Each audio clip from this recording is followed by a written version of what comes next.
Thank you so much, Leanne. Yes, Dinaka, the beautiful traditional music hailing from the Bapedi people here in Limpopo. We are here at the Bakoni Malapa Open Air Museum, and this is the scene of where our political debate will take place. And let's go straight to it. They have cheerleaders today with them. But let me introduce you to our panelists. We have from the ANC, Siaparo Sekwati. We have the DAs Langa Podlani, and speaking on behalf of Azapo is Mokotedi Raringwana, and representing the EFF is Michael Matebe this morning. So ladies are the cheerleaders behind there. Gentlemen, a very good morning to you. Thank you again for your time. Let's get the elephant out of the room. I'm going to start with the ANC. As far as education is concerned, the textbook debacle is reared its ugly head again. We know 200 teachers are taking the education MEC to court over issues of allowances, and also that horrible tragic incident where a child died in the Pitlu as a result of poor infrastructure. Let's get those issues out of the way so we can get to other issues. Not that these aren't pressing, but we want to address them first for time purposes. What is happening when it comes to the state of education in the province? Well, I must say that we need to understand the context of the conditions of education in Limpopo historically. The fact that here in Limpopo you have actually matched about 4 Bantustans, including the TPA, means that you have had the most undeveloped communities in the area where most of the communities had to build schools because government could not build schools then. You have had a lot of people in this province where people could not attend school because there was no schools at all. But however, our government, when we came into power since 1994, we have made sure that in far-flung areas, we have actually made sure that people have got access to schools.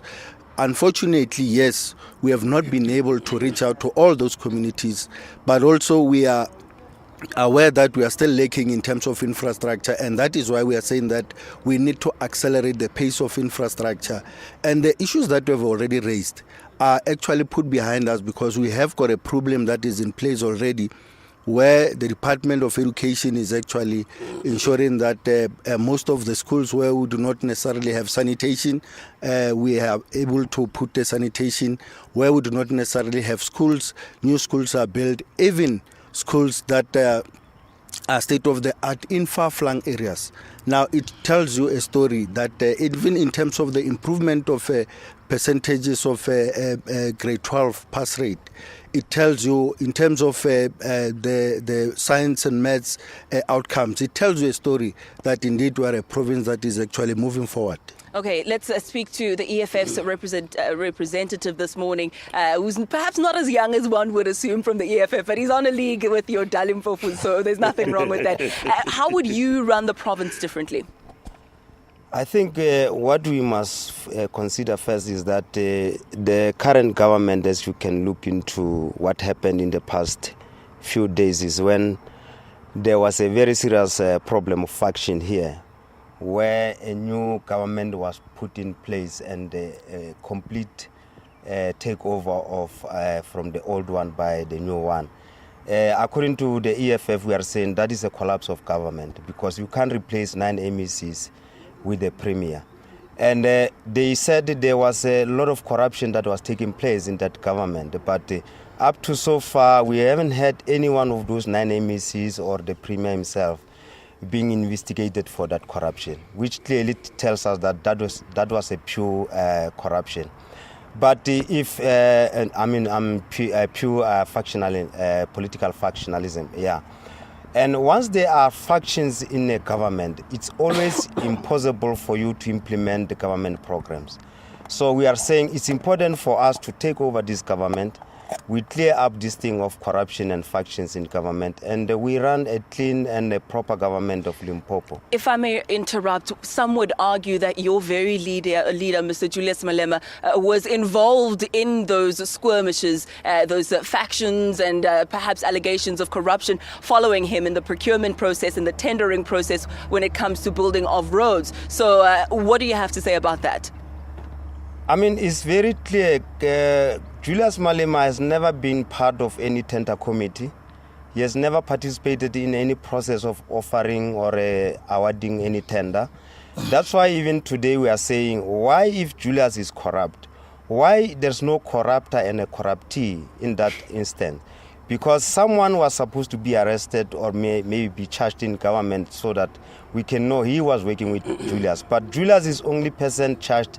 He has never attended any tender committee meeting, but he's the only one charged with corruption.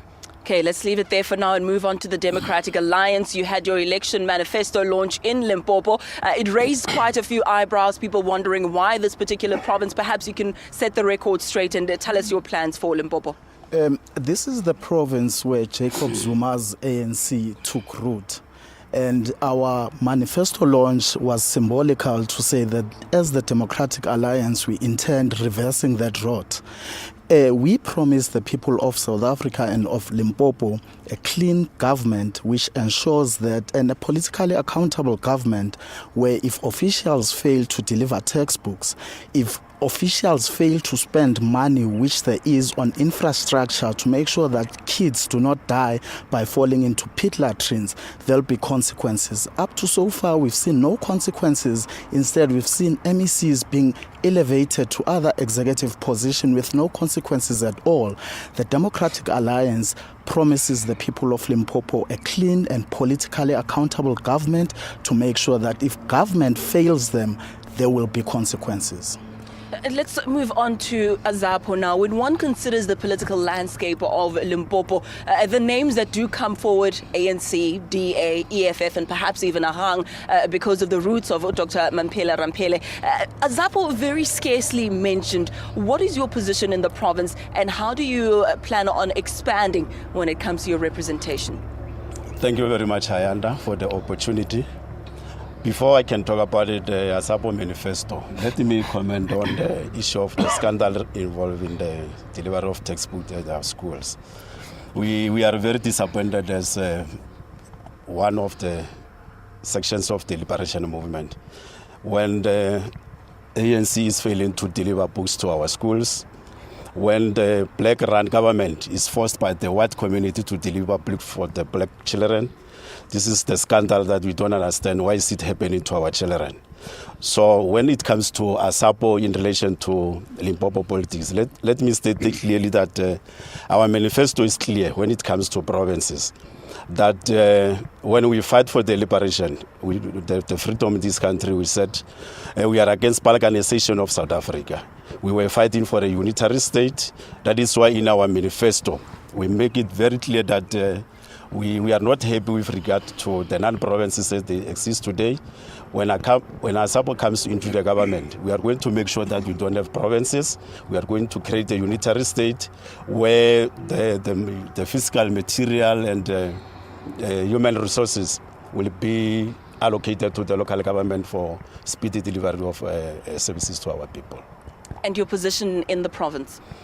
No, in the province, Azapo is there. We are existing in all the 5 regions. We are having councillors in all the 5 regions of Limpopo. And this time we think now we are going to perform very well because we have changed the style. We are no longer going to stadiums and the halls. What we are doing now, we are going to the people on the ground and asking them to join us up in this case of making sure that the true democracy exists in our country. Well, thank you very much. It is, though, an ANC stronghold. So let's find out if the people still have faith and believe in the ruling party. And I'll tell you why I ask this. We're seeing increasingly people taking to the streets to voice their grievances. I think it was in Msengi village near Giyani where people protested of late, demanding better road infrastructure. Do people still believe in the ANC, in your opinion?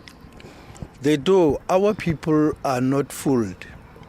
One of the things they understand that here we are dealing with apartheid legacy, which existed for over 300 years. And within these 20 years, we have been able to tar more than 7,000 of roads in Limpopo. And we understand that we still have a backlog.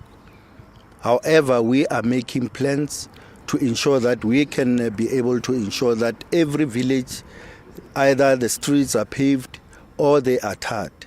we are going if I to may ensure. interject, if people take to the streets, it's either because they feel their voices are not heard or the channels through which they can voice their grievances are somewhat inadequate in their opinion. If they're going to streets in protest, if they're burning down property, if they're becoming violent in the way they express themselves, is that not a sign of some sort of tension bubbling beneath the surface? Of course, we understand that the people have got to lose patience. However, what they are saying is that our government must ensure that we accelerate the pace in which we are able to bring these services to them. They understand that indeed, because they can see in the next village that there is electricity, there was no electricity before, there is water, there was no water before, there's a clinic in the next village where there was no clinic at all, there's a new school that was built in the neighborhood and so on. Yet they are saying accelerate the pace in which you are bringing services to us, and we understand that. We're actually saying to ourselves, yes indeed, we need to ensure that we accelerate the pace to ensure all these people have got access to all these amenities and services that they are expecting. So it's a byproduct of the development, because they see development next door. They want to make sure that they get a development at the same pace as well. But let's move on a little bit. I know EFF is big on issues of land. Limpopo bordering Botswana, Zimbabwe, Mozambique. We see a lot of foreign nationals coming through, working in the farms. Many of the farm workers being foreigners, being paid peanuts. And then you see the locals unemployed. That relationship where farmers are deciding to hire cheaper labor as opposed to investing in the locals, it's quite a problem. What does the EFF have to say about that? I think I just want to start with the point that says Limpopo was under administration. That means generally is underperforming government.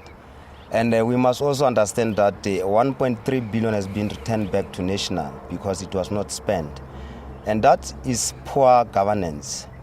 But coming to your point, I want to indicate that we must strengthen our security at the borders, make sure that there is a minimum wage given to all the farm workers, but it must be a policy, and it must be punishable by law, whoever is not implementing it, because the farm owners are taking an advantage because there is no law or a policy that is governing who must be employed and how they must be employed.